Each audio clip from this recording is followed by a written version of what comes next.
Good afternoon. Welcome back to the B&H virtual event space. And for the next hour, the gear matters. You're allowed to argue about gear for the next hour, giving you all permission. I'd like to welcome back the high proof preacher himself, Jordan Hughes. And today we're talking about the best lenses for food and beverage photography, hosted by Sony. So a huge thank you to them. Jordan, what's going on? Welcome back. Hey, yeah, excited to be here 2 days in a row. Feeling right at home.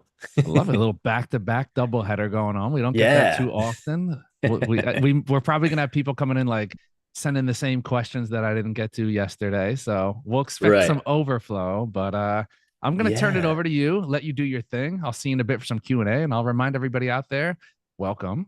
And if you're joining us from YouTube or Vimeo, make sure to get your questions into the comments section, and we will get them asked to Jordan once he wraps things up here. Jordan, I will see Sweet. you in a bit from Q&A. Awesome. Sounds good.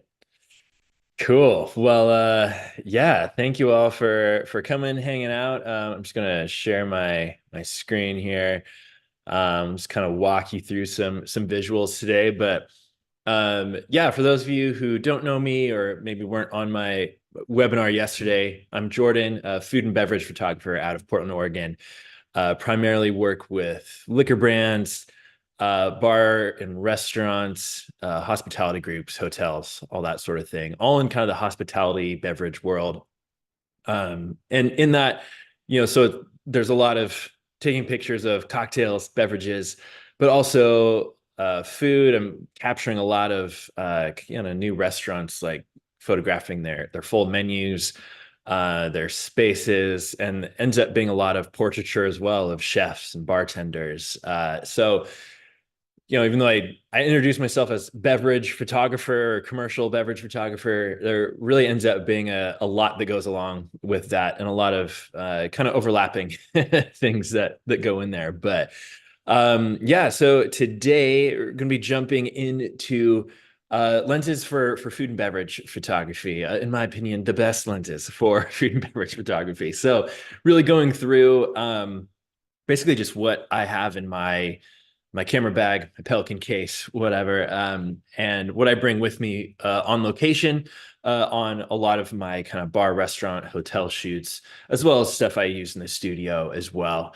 But yeah, and as this session is sponsored by Sony, which really just appreciative to them. But all of this stuff is stuff I already use. But part of why this worked out was like I'm already a Sony user, and none of these lenses or pieces of equipment were like given to me or anything. This was all stuff that I genuinely use and yeah, use pretty much every day. So yeah, so excited to kind of walk you through some of this stuff, and wanted to kind of give a little, I don't know if disclaimer is the right word, but I'm not like a huge nerd. Well, no, I am kind of a nerd. I'm a selective nerd. I guess when it comes to like lenses and camera gear, what I'm saying is, I'll often pull up like a review on YouTube to say, okay, I want to see this review on a specific lens or specific camera. And I often end up kind of tuning out because I feel like all these reviews are kind of like, this lens has this many elements, and what it gets like really technical about like the inner workings of a lens, which if that's essential to why a lens is so awesome, okay. But for me, I'm kind of like, I guess I watch that stuff or hear that stuff and I kind of go like, I don't need to know how to build a lens. It's kind of how I end up like in those reviews. I'm just like, this doesn't really help me. Like, I want to know, like, what are you using this lens for? How are you using it? I want to see the images you're capturing with the lens. So that's kind of my approach with this webinar is showing you, yeah, here's these lenses, but it's not getting super into all these different inner workings of the lens. It's more like, here's what I use it for, here's what not to use it for, here's some images that I've captured with these lenses, just to give you a more just kind of uber practical way of seeing these lenses, and hopefully giving you a better understanding of what lenses you might want to get or what ones you might want to use on a certain job. And I hope it's very practical and helpful, even if you aren't a Sony user. Even if you're, working with using a different brand, still very much kind of learning about different focal lengths and, prime versus zooms and what ones you might want to use for specific purposes. So yeah, so with that said, much more on the practical side today, which I hope speaks to a lot of you. And it probably won't be super long either. So I hope you drop in your questions as we go, and we should have plenty of time at the end here to go through your questions. And yeah, so just first off, here's kind of some of the camera gear I'm using. Again, primarily Sony user, so I've got a variety of Sony cameras. I'm most often rolling with the Sony A7R4. I've been using that for several years now. That's kind of my main camera for most of my commercial work. And I also have an A7 IV that I'll often have my assistant or second shooter using. Sometimes he'll be shooting some imagery for me, or he's kind of getting some behind the scenes video. So that's what we're often using the A7 IV for. And then we aren't really getting into a lot of video stuff on this session, but I also have the FX3 and FX30 for some of my video work, primarily working with some Godox strobes, and then for video lights, man light. But I always just get a lot of questions about just like what gear, what lighting, all of that. So those are kind of the specific cameras I'm working with, and then kind of some of the lighting I'm rolling with as well. So yeah, so again, I am, primarily, capturing food and beverage, but there's a variety of different needs in that specific niche. So here's kind of my four kind of main buckets, I guess, of, when it comes to lenses and the type of photos I'm taking, and, what I often the type of shots that come up in a common shot list for me. One I just thought of before this, I don't have on here, is, I'm often doing staff headshots as well. So that's kind of maybe a fifth bucket, where there's oftentimes a new restaurant is wanting to capture their staff or their chef or their head bartender. And sometimes we're doing kind of more just portraiture, straight up headshot stuff. But common one, interiors. Again, I don't love shooting interiors. Again, that's, again, food and beverage is more of my preferred subject matter, but just kind of comes with the territory of working in restaurants and hotels and all of that. They often want me to, capture a bar scene, capture, the vibe of the space. So that is a fairly common ask. The next one I have on there is hero images, which is, really just like the glorious, shot of a cocktail or a dish, making it truly look heroic and inviting and larger than life. Third one is the tablescapes, whether those are kind of the top down flat lay sort of thing, or just kind of slightly wider shot of just a full table, whether that's styled with various dishes and drinks and flatware. Sometimes it's a little more lifestyle-y. I work with a lot of restaurants here in town where they have some of their employees come to shoots to kind of pose as customers, so they can kind of have some people in the photos. So I kind of throw that in the tablescape or lifestyle images, where it's kind of a wider shot showing food as well as people interacting with the food. And then the last category I have on here is process images, or I usually just call them action shots. And that's really just like, honestly, one of my favorite categories, I think, because so much of my imagery is focused around cocktails and bartenders. It's capturing, some sort of action. It's the bartender, pouring the drink or garnishing the cocktail, or it's a chef, on, in the kitchen, in his or her element, making a dish. Those are just some of my favorite photos, just because they feel very real. I really enjoy that you don't have to set the subject at ease as much. If it's a chef or bartender, you can just be like, no, just do your thing, make the dish, make the drink. Don't think about me here. I'll make you look good. Don't have to be posed or anything. So I just really enjoy those kind of process images. So again, those are kind of four kind of broad categories that most shots in a common shot list for a food and drink shoot, kind of fits in one of those. So that's kind of what I'm thinking of lens wise, as we're going through lenses here, of what ones kind of I'll use for these different purposes. So Yeah. So again, I'm going to go through what I have in my kit, what I have in my, my Pelican case, what I carry with me, and, show you what I've shot with some of these things and, some of the ones that are very much essential. And there's some that are, um, maybe not as essential, or ones that if you're starting out and trying to get into food and beverage photography, maybe you can add this to your kit later. So I'm starting with the wide angle here. So I have a 14 millimeter, the Sony 14 1.8 G Master. The Sony G Master lenses are just kind of their highest rated lenses that are really just incredible sharpness. And of course, just in the whole Sony ecosystem, they're just really just work flawlessly. So most of my kit is in the kind of G Master range, and Sony has, other types of lenses that are maybe slightly less expensive, still really quality. But yeah, the 14 millimeters one, that for a while I was just renting it, because like I said, doing capturing, or the subjects that I'm primarily capturing are food and beverage, or chefs, bartenders, but the interior shots, the requests for the interior photos and capturing the space were just starting to come so often. Or I'd show up to a shoot and they'd be like, "Oh, we forgot to mention, could you get some good shots of the interior?" um, and it's just so helpful to have a wide angle lens. I do have a zoom lens, which I'll talk about here in a bit, that can go fairly wide to 24 millimeters, but having something more in the like 20 to 14 range is really helpful when you're trying to capture a space or a bar. A lot of the bars I'm shooting are, smaller independent owned bars. So there's not a whole lot of space to, stand back in a corner. And sometimes even your 24 millimeter on a zoom just isn't wide enough. So yeah, having a wide angle lens, really helpful.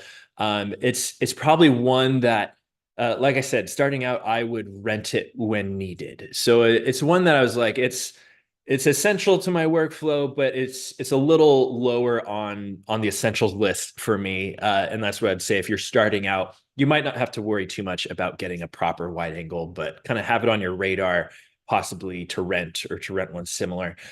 Here's a couple recent photos. This one is, a brand new bar that opened up here in Portland, where they very much just wanted to capture, the vibe of the space.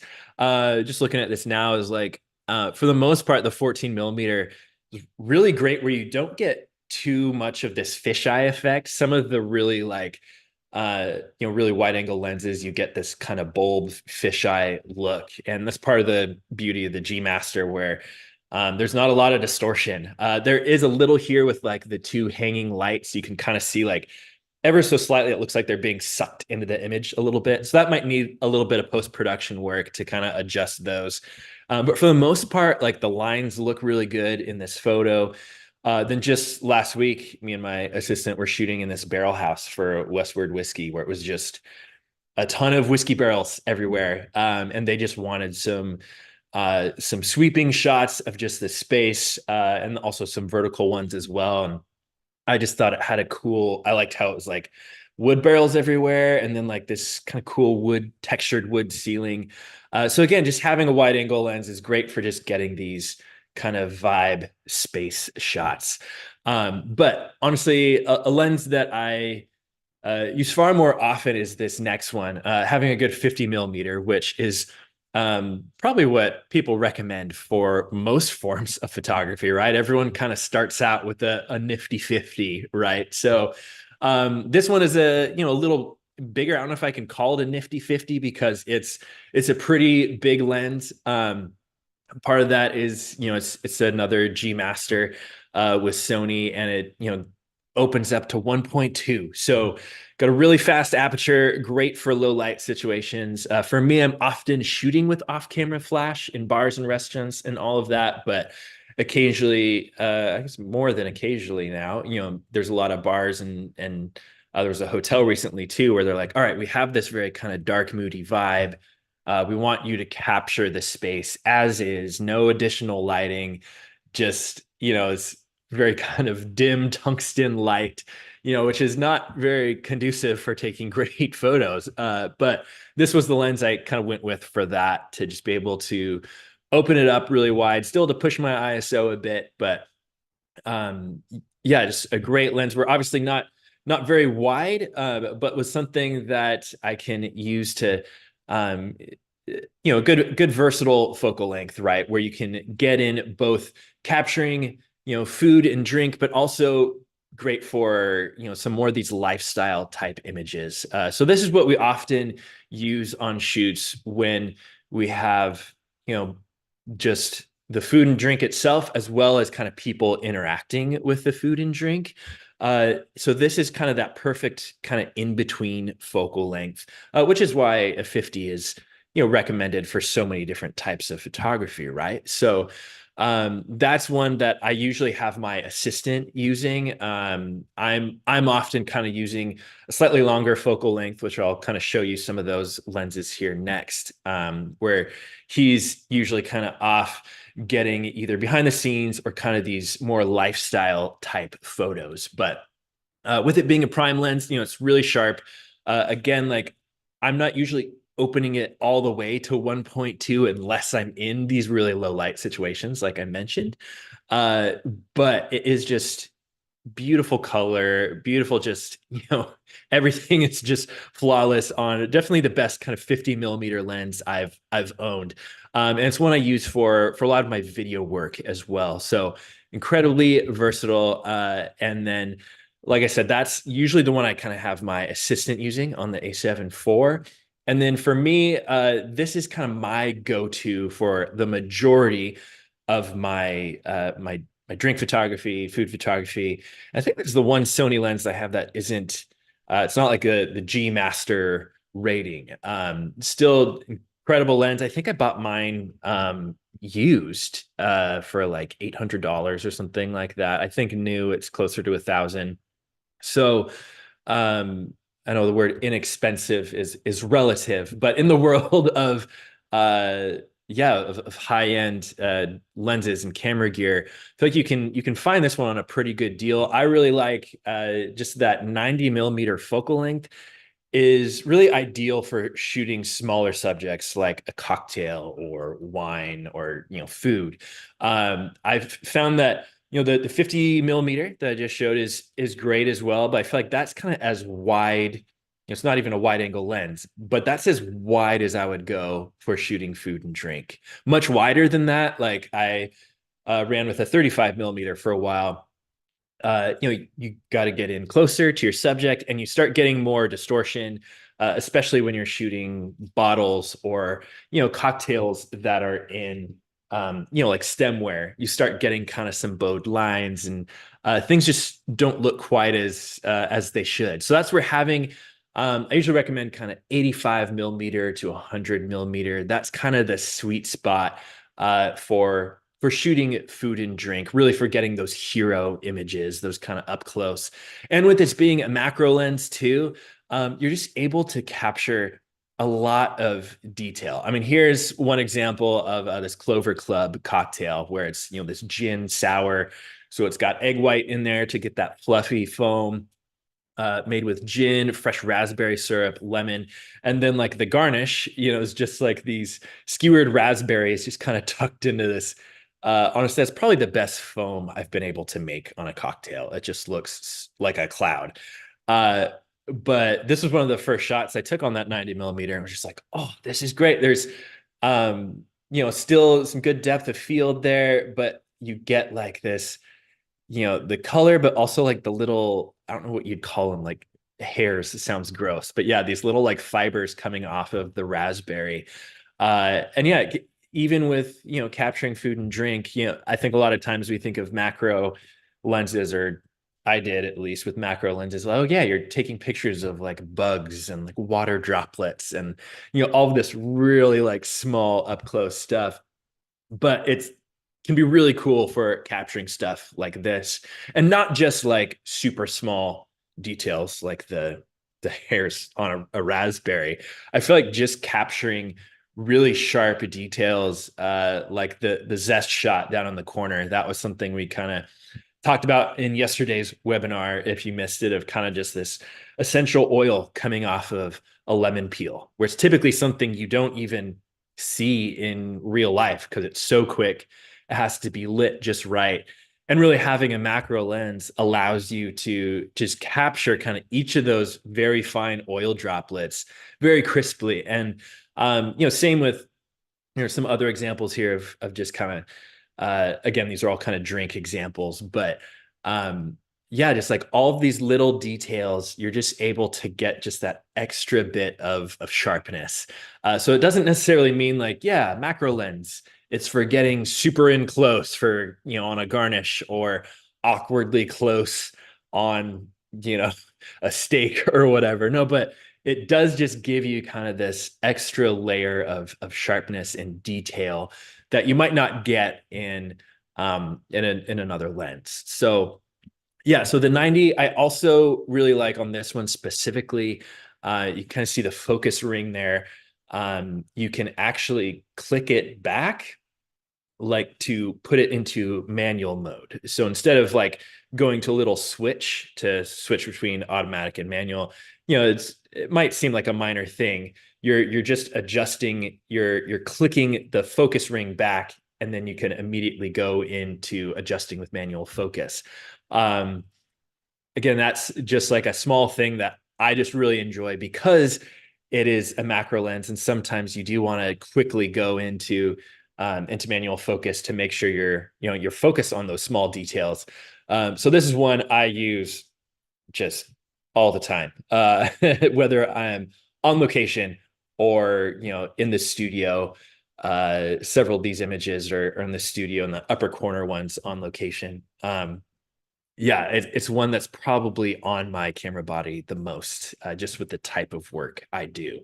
So that one's probably my top one, the one that I'm using all the time, and almost tied with that, honestly, is the 24-70 2.8 G Master, the Mark II. Yeah. So this is definitely another workhorse lens. This is one I use a lot more on location versus in studio. I'm primarily in that kind of 90 millimeters to 100 millimeters in studio.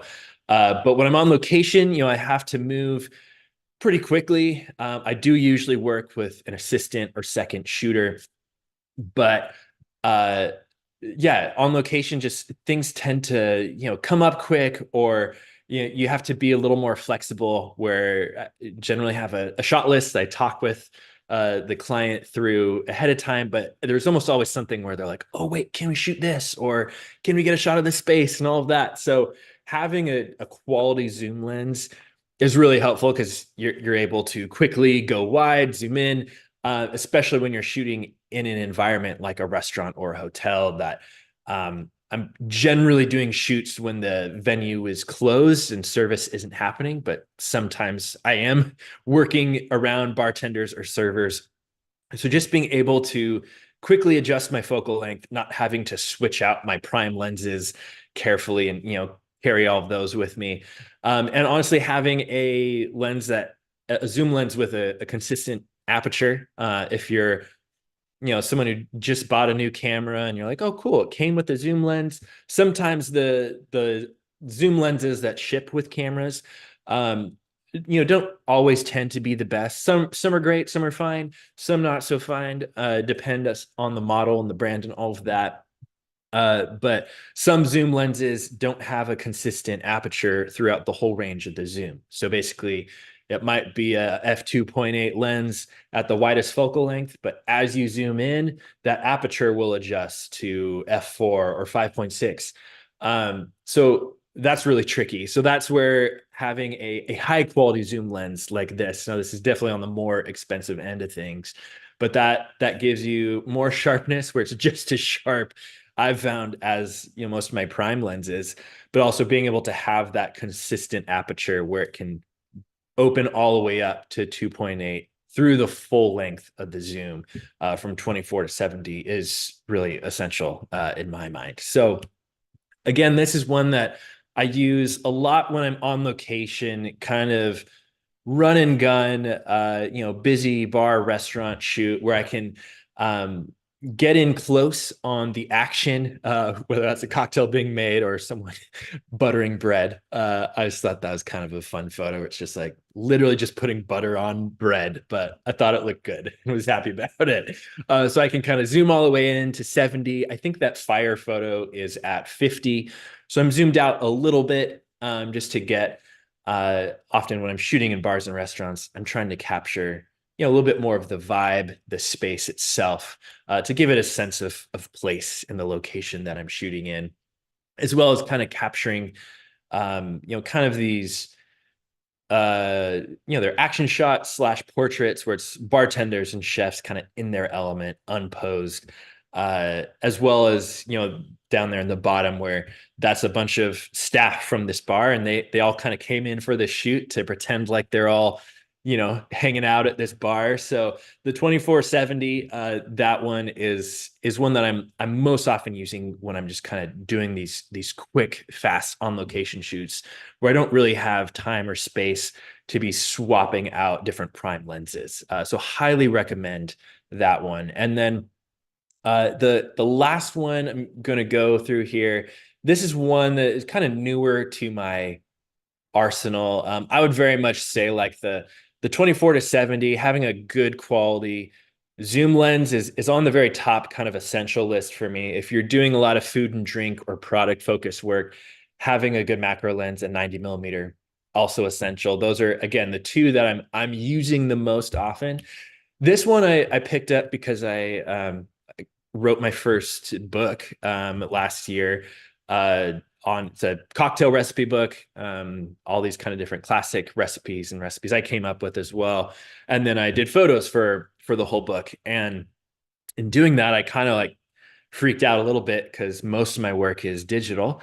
And it's always been, on people's websites or on social media. And I was like, okay, I'm shooting 75, 80 cocktail images that are going to be printed. And I was like, I want to make sure I have like the sharpest possible thing I could do. So I got this 100 millimeter G Master. It's not technically like a macro lens. It's not marketed as that, but it can easily function as one. It's also a great portrait lens, to be honest. Just those really long focal lengths. You get some really nice compression and obviously incredible depth of field.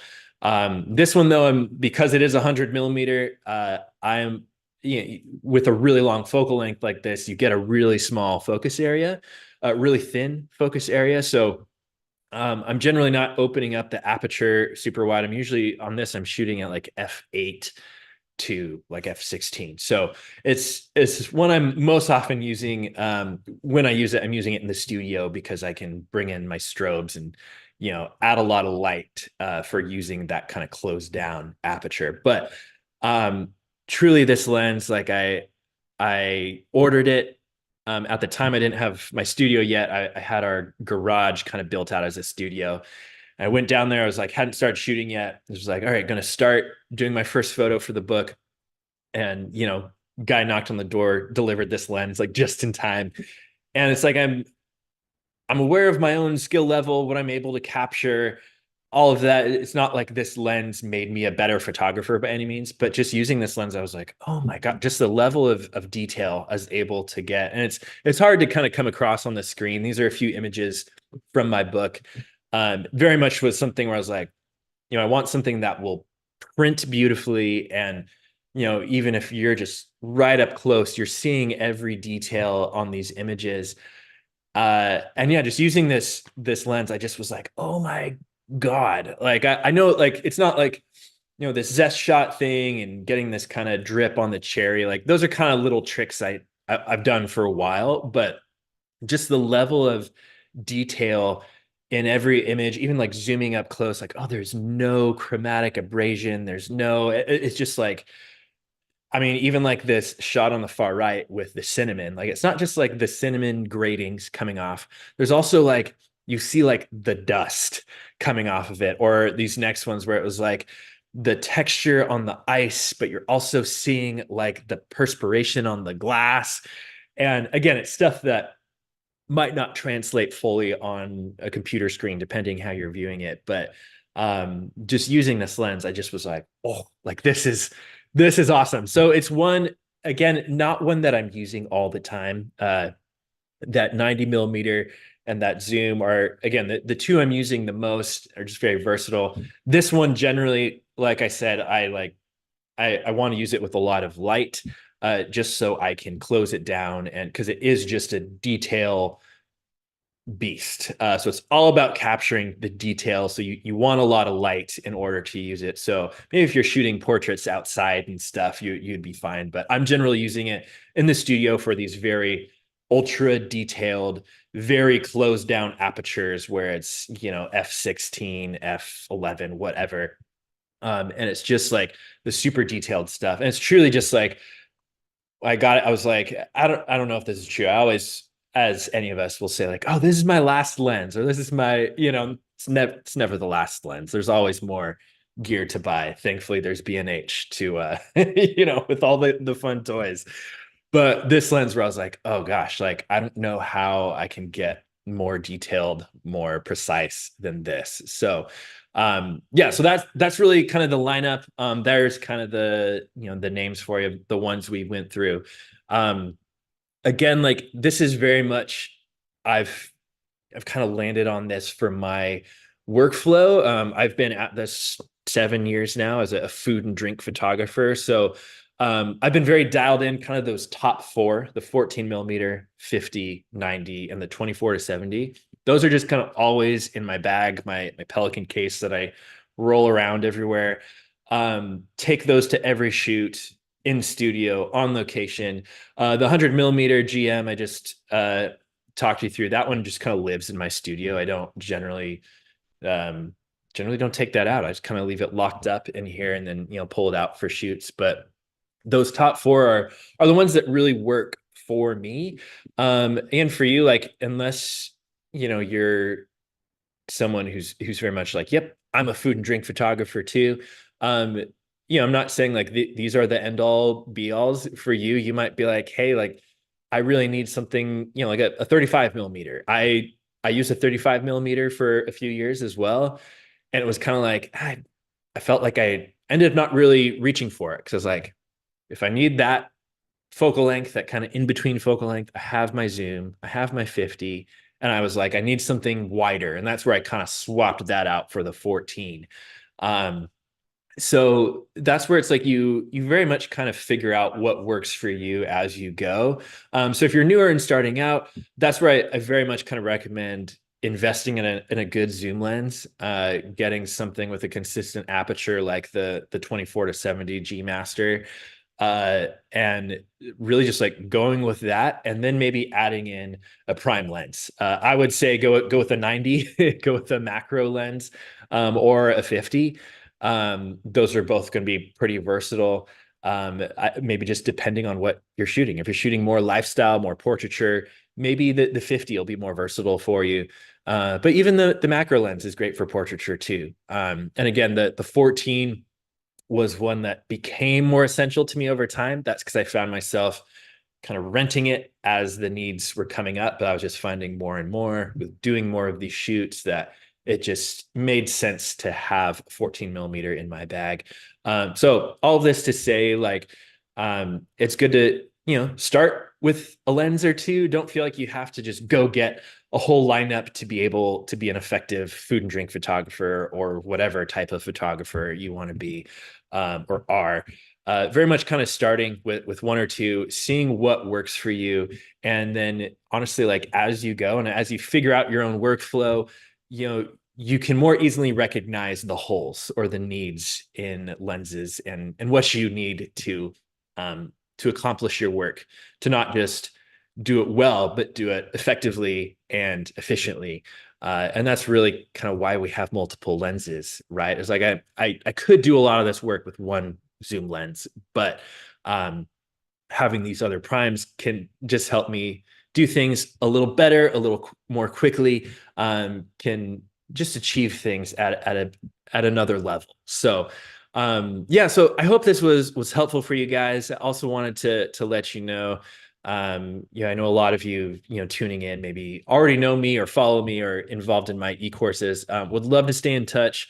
Cocktail Camera on Instagram is where I'm probably most active. And when people DM me there, I always try to get back to whatever questions come in there. I can't always respond right away, but if you have questions about camera stuff or cocktail and food and drink stuff, DM me there. Also on YouTube, kind of releasing, I probably do like trying to do like 2 uploads a month on YouTube of kind of putting out free tutorials. And then I don't have a slide on this one, but we did this yesterday where I have uh, on cocktailcamera.com, I have my pro photography course. That's an e-course, all on-demand content that anyone can sign up for, enroll in. I have like a 40% off code for you. It's just BH photo. We can put it in the chat as well.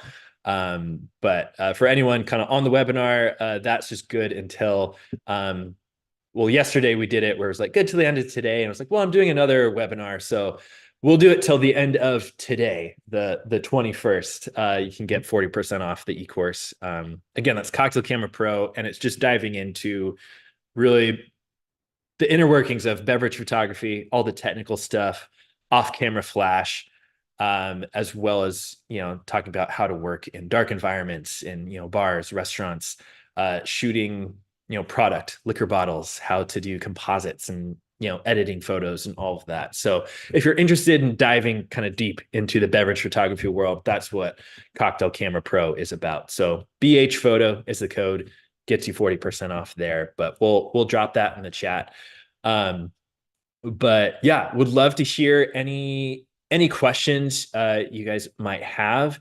And yeah, as I said, like if we don't get to all the questions live on here, like I'd be happy to answer via DMs as well. So awesome. yeah. Thanks again, Jordan. We'll open it up for questions to all of you out there watching live. Rookie in the Bar says hello again for round 2. So welcome again to the non-rookie, as you pointed out yesterday. Right. Question from Jupiter says, when starting out, do you need both the 50 and the 24-70, or can you rely on the zoom to handle that 50 millimeter focal length? Yeah, I think honestly, starting out, like yeah, I mean, I always kind of tell people as a lot of photographers do, where it's like use what you have, right? So yeah, like I said, it's like that 24-70 can do a lot. So really, like if that's what you have, like just like go hard with that 24-70. Yeah, it's like that has that 50 millimeter focal length covered. Oftentimes with just switching out to that 50 millimeter, just with using primes in general, there's just kind of that X factor to primes where that 24-70 G Master is excellent. It's honestly, I've used a few different kind of zooms across various brands over the years, but that one was like, okay, this is the closest thing to a prime lens quality in a zoom lens.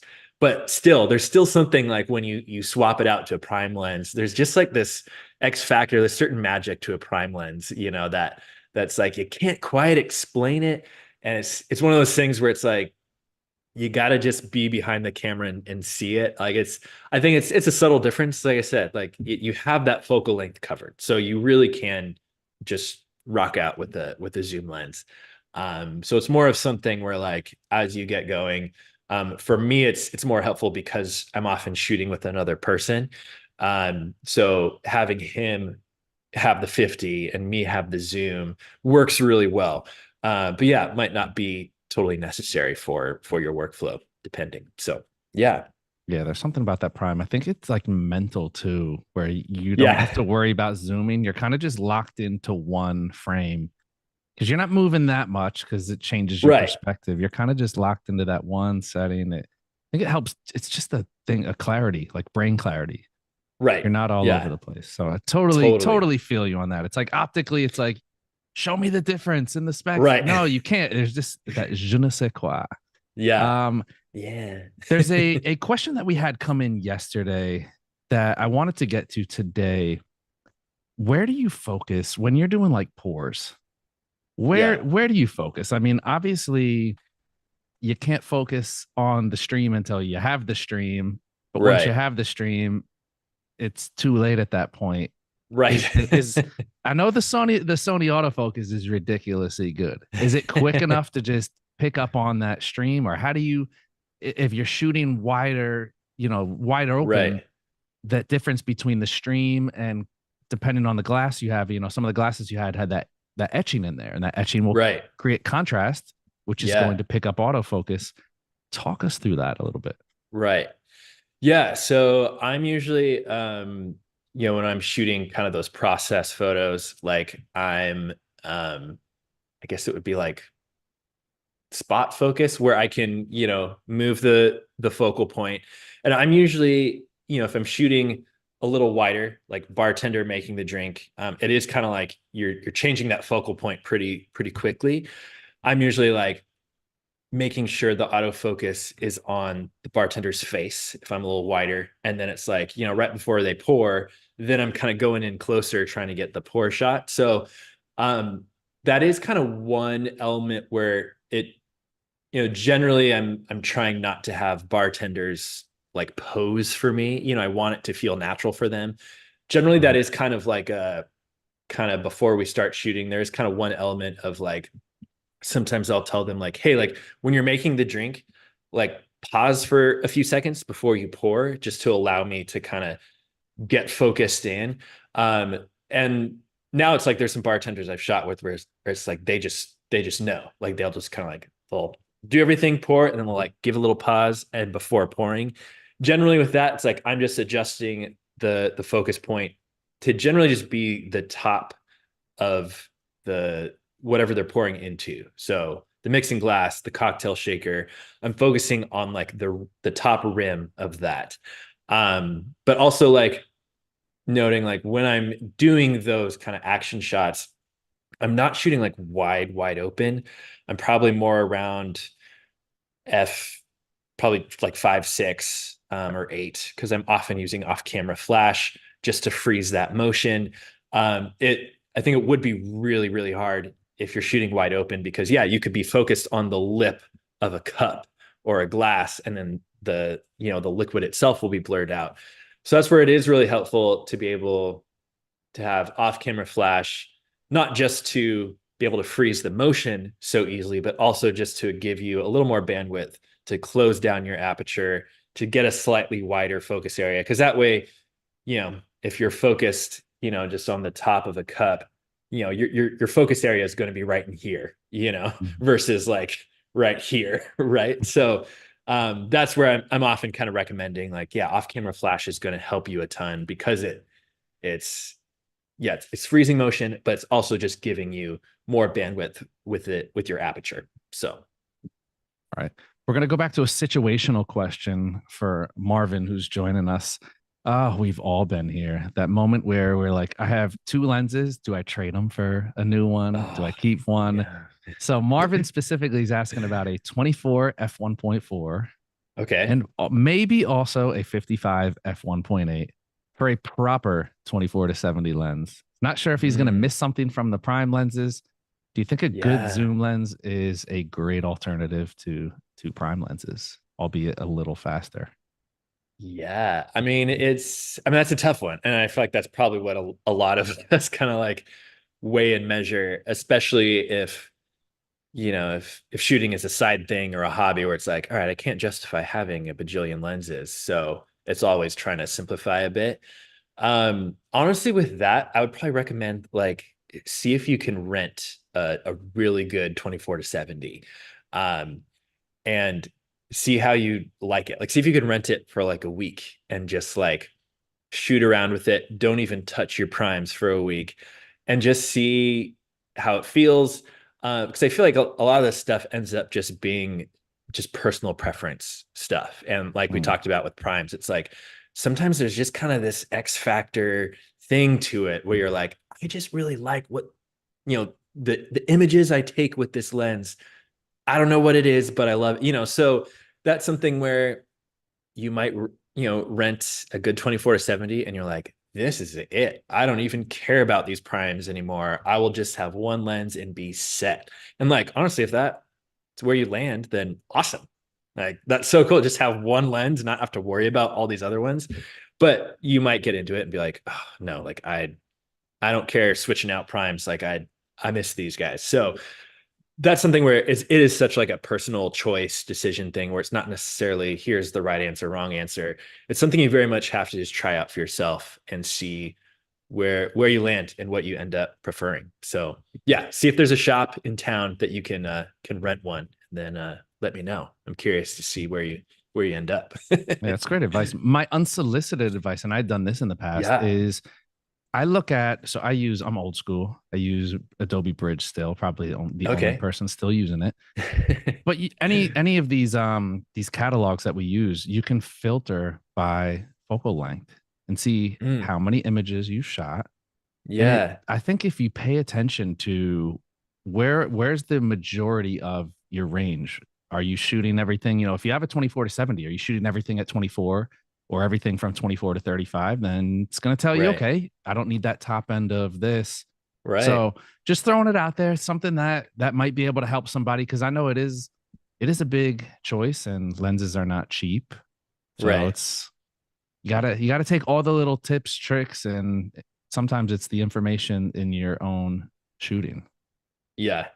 Yeah, and that's like I said, for the first few years, like always had a 35 millimeter, just because I was like, that's one of those focal lengths where everyone's like, yeah, that's like normal field of view. You need a 35. It's kind of right up there with the 50, where those are the two, like people are like, you gotta have a 35 millimeter. Mm-hmm. So I just was like, yeah, I have to have this. And it was just in my camera bag. And it was kind of like, months into it, I was like, hold on, I haven't even reached for that in, 6 months.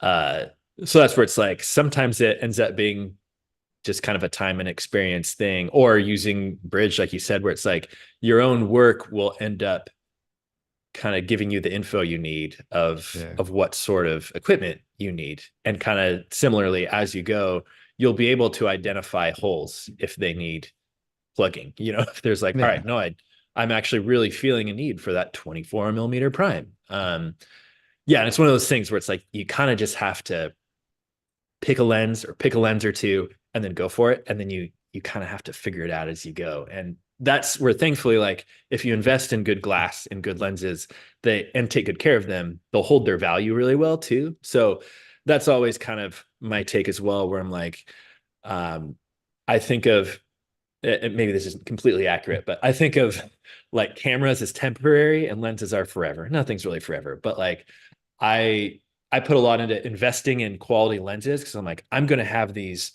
I might cycle through camera bodies a little faster, but like lenses, I'm like, I want to get good glass, good lenses for what I need to shoot.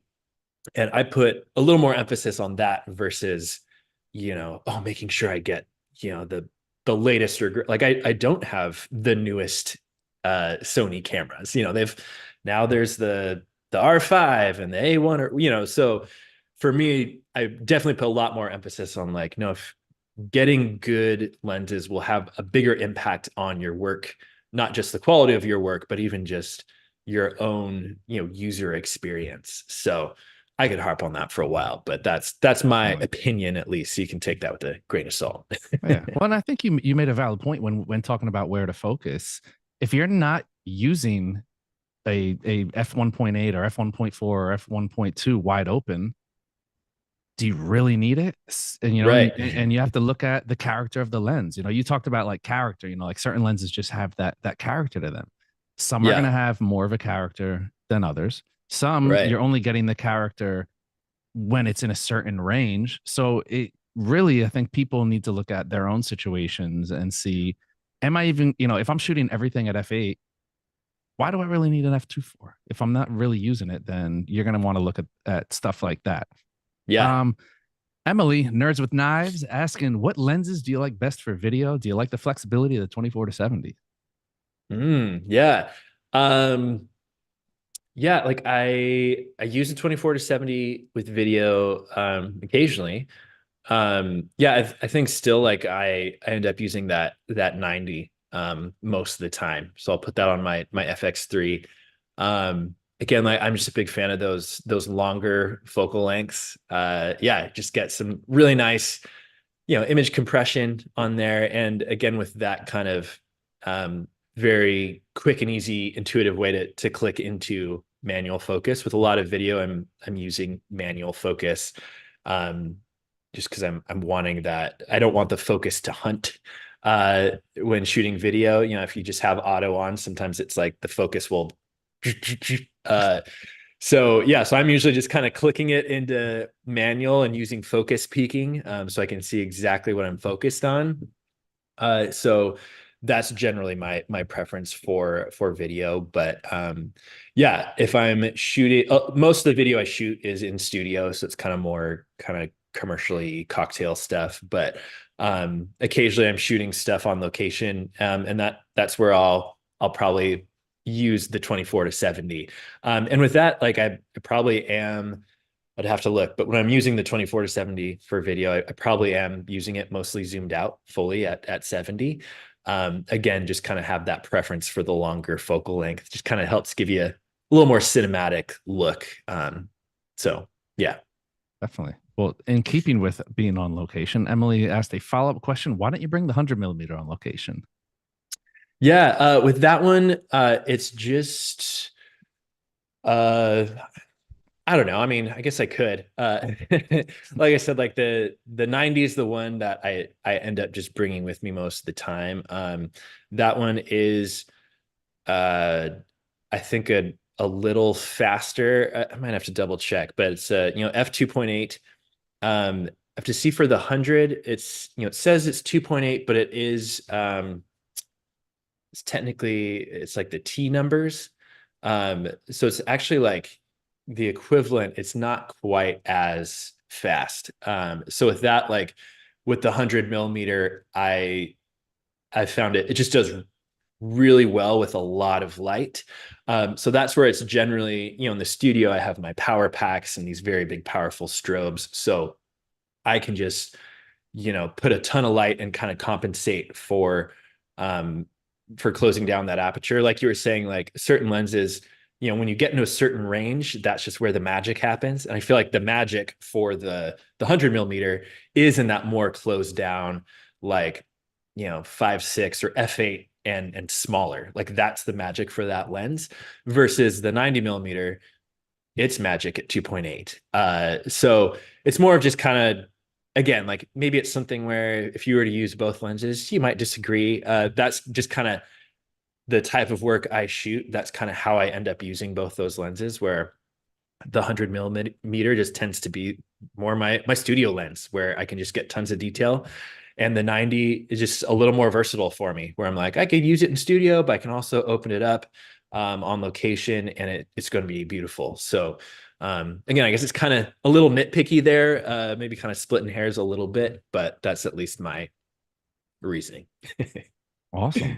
Well, I want to thank you again, Jordan. Looks like we knocked out all the questions that came in. If you guys have something that you didn't think of or you thought of it after we shut down for the day, reach out to Jordan. Definitely throw him a follow on Instagram, a subscription on YouTube, and check out the website for his content. Again, we dropped all the links that you need.